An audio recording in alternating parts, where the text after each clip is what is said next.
So Ollie's on the hunt for a tensioner, a power steering pump, and a valve cover because his one is warped. And we've just found this mint gassy intake. I'm looking for a cruise control switch on the master cylinder, which looks like this.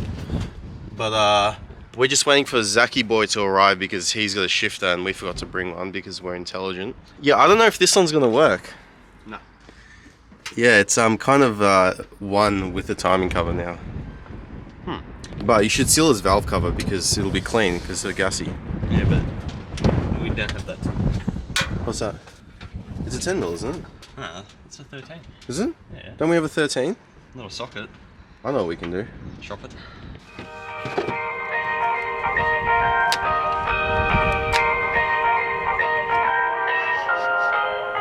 Stinky! Stinky Christmas.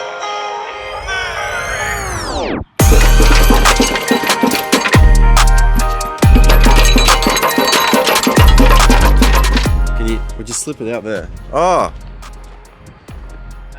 Shifter! What's going on? This is what I need. Show us your valve cover. Look how mint it is. This is the benefit of getting a gassy one. We're venturing out into the depths of the Ford section. Look at this. Is this an ED, Ollie? No idea. It's an ED. ED, EA, EB. Nah, I don't think it's an EB. Looks like an ED. Ah. Alright, here you go. Check this one. This one here. Series 1 AU. Look at that. Check tensioner. Power steering pump. Ow. Ooh. No, hold on. Yeah? Taking it? Let's go. Bar. Oh, this one's got a switch as well. There's plenty of switches, but the shifter that I got from Zach is too fat, so I can't actually do anything with it. So I'll have to go borrow some tools. Just pop this over here. Yep. Oh, the mighty crossflow. Look at this one. Yeah, so this is the granddaddy to the intake or the sock. It's a crossflow. I believe this is a 3.9 or a 4.1 inline 6. These are an absolute boat anchor of an engine, but if this never existed, then the mighty sock and the intake wouldn't have existed. Yeah, interesting. Alright, found another thing I need. These bolts that hold the radiator in, mine have disappeared. For some reason, every E-Series here doesn't have any of them. So, what's this, power steering cooler? Or trans-cooler? No idea. It's pretty big. Yeah, some weird kid keeps following us around. The last two videos, I've had issues with pinion angle in my EF. People are saying put EL upper arms in. So the first thing I need to do is it has 3 holes here. So there's the front hole, there's the middle hole and the rear hole. So I'm going to try to put it in the rear hole and see if that fixes my issue. If it doesn't, I'm going to take these arms because apparently they're shorter than EF arms and it should fix my pinion angle. So the diff is sitting up like this and the tail shaft is hitting the trans tunnel, which is not ideal. So get off me, man. Yep. Just taking my last bolt. Oh, he's irritated. He's irritated.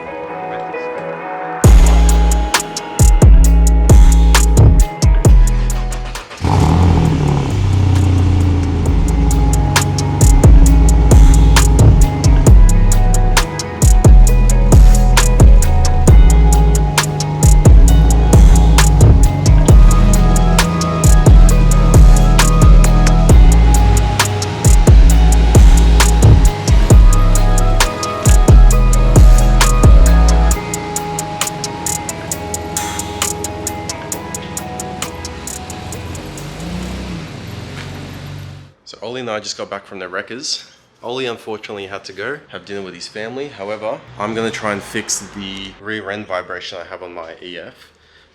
Yesterday I brought my car into work, stuck it on a 4-poster and had a look at the upper control arms that everyone's been telling me to adjust. So when I have the wheels off and the car in the air, it'll be easy to explain what the actual issue is. But pretty much EFs have 3 holes for the upper control arm where it bolts into the diff housing. There's a front hole, there's a top hole, and there's a back hole. When you lower these cars, you're supposed to put in the very back hole because it will angle the diff down, effectively makes the arm shorter. So that's what I'm going to try and do. So now the car's in the air, I can show you guys what I mean about those 3 holes. Also got the obligatory desk light here. So here's the upper control arm. as you can see, bolts to the body and then to the diff. So there's the very front hole, there's this hole here, and then there's the very back hole right there. So at the moment, what's happening is when the car gets lowered onto the ground, you can see the pinion there, you can see that red thing there.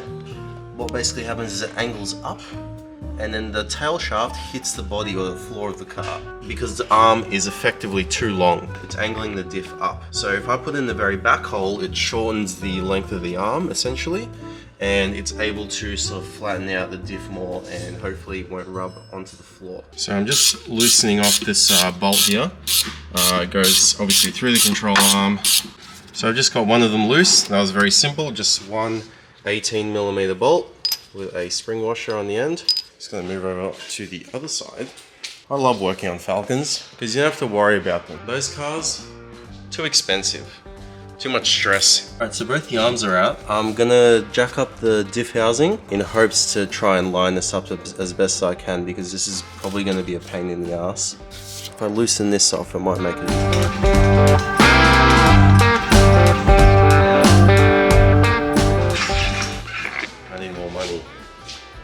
Hey, invest into your channel. I am. This is an investment, I think. So I've got one side in, just doing up this side. I can already see it's made a huge difference. So before the diff was sitting like this and the tail shaft was hitting the body, now the diff I can see is angled down. So hopefully, fingers crossed, it's fixed the issue. I don't think I'll actually need to even touch the trans mount at all, which will be ideal because you shouldn't need to. But if this doesn't fix the issue, I might try EL arms because someone told me that EL upper arms are shorter than EF. TP. Alright, so stupid me didn't realize that where it bolts into, there's like a little diagonal.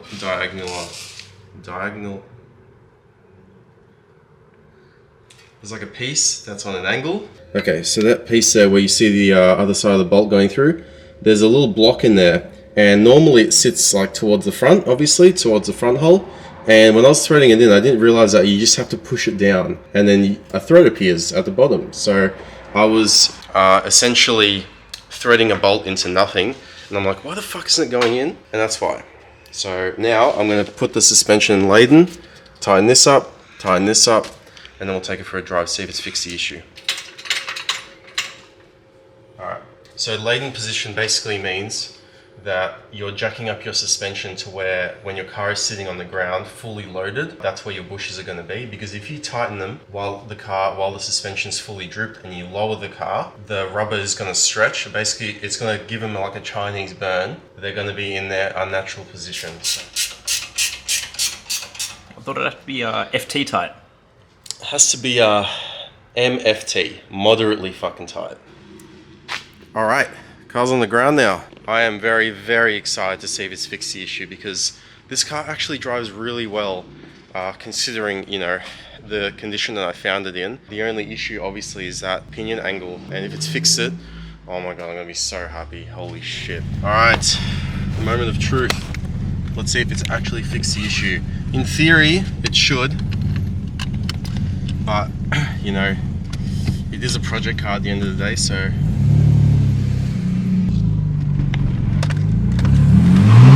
Oh my god, it's fixed the issue.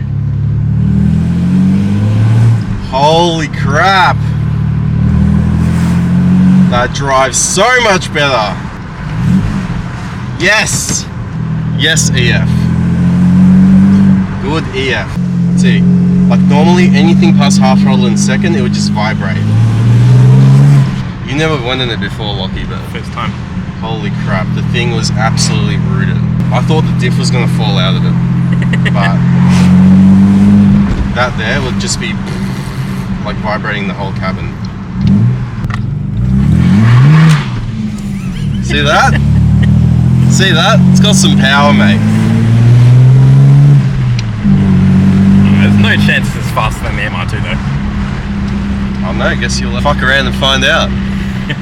Alright, now that the car's fixed, I'm going to do a pull.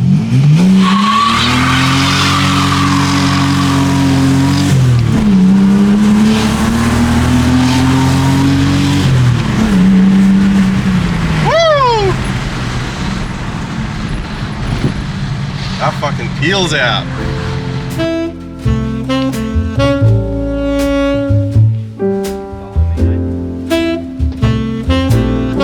So this is how we have to get through here, since it's literally a swamp. So, it's day 2. We're at the wreckers again because I forgot a 14mm spanner. But now we have it, so I can get the part that I wanted to get yesterday. So let's go. Let's grab that. There you go. I realised it's the wrong size. Fuck the coffee. Same sense couple. Well, that one's gone. Next one. So 4 of us came to the wreckers for that one thing. Nah, we need a windscreen washer sprayer thing. Oh, it's got brake fluid on it. Yep. Why is it sitting in brake fluid? Because it's brewed. It's bronc. Doesn't make any sense. It's bronc.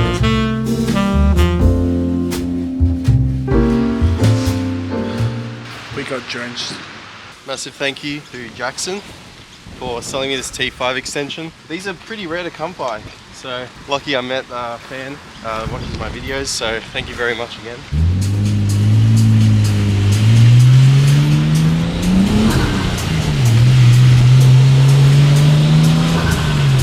Holy fuck, that thing is massive next to us.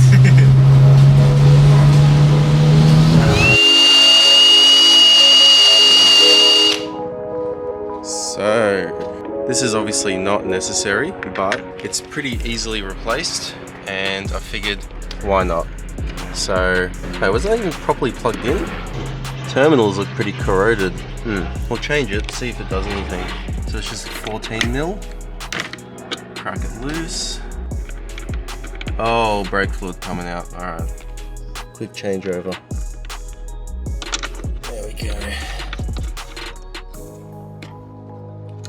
Another thing I just added is E-Series shift extension, or rather shifter extension, and I'm just using Ollie's ED shift knob for demonstration purposes, so now I don't actually have to reach all the way down here to bloody shift the car, so that's going to be convenient. It's a bit of a truck shifter now, but I much prefer this compared to actually just going down here, and it's going to be a lot easier to shift gears. But now we're going to see if the cruise control works. Completely pointless, but it's got it, so I want it to work. Let's see. Alright, this is the moment of truth. Going 60 k's an hour. I'm gonna turn the cruise on. Alright, and come on, please work. Set. Oh my god, no way. Fucking works, the cruise works. Man, $13 and the cruise works. Look at this. This is excellent. I love cruise. I fucking love cruise in all my cars. I mean, the Silvia doesn't have it, but I wish it did. Holy crap, it's actually working. Oh my god, I'm so happy. I'm so happy. This is the best car ever. Straight up. There's no better car out there for $3,000. The shifter feels mint now. Now, all it's missing is some registration and I can drive it legally. Anyway guys, thank you so much for watching. It's been a very exciting and productive video. Massive thank you to Jackson for supplying me the shifter extension for the T5. My merchandise store is now live, so go to paycon.com. You'll find everyone's favorite sock sticker, and there's a new sticker out, Sock Inside. If you want to support the build, if you want to see this EF get turboed very soon, please go and check out my store. Be greatly appreciated. But anyway, thank you guys so much for watching. I'll see you in the next one. Take it easy.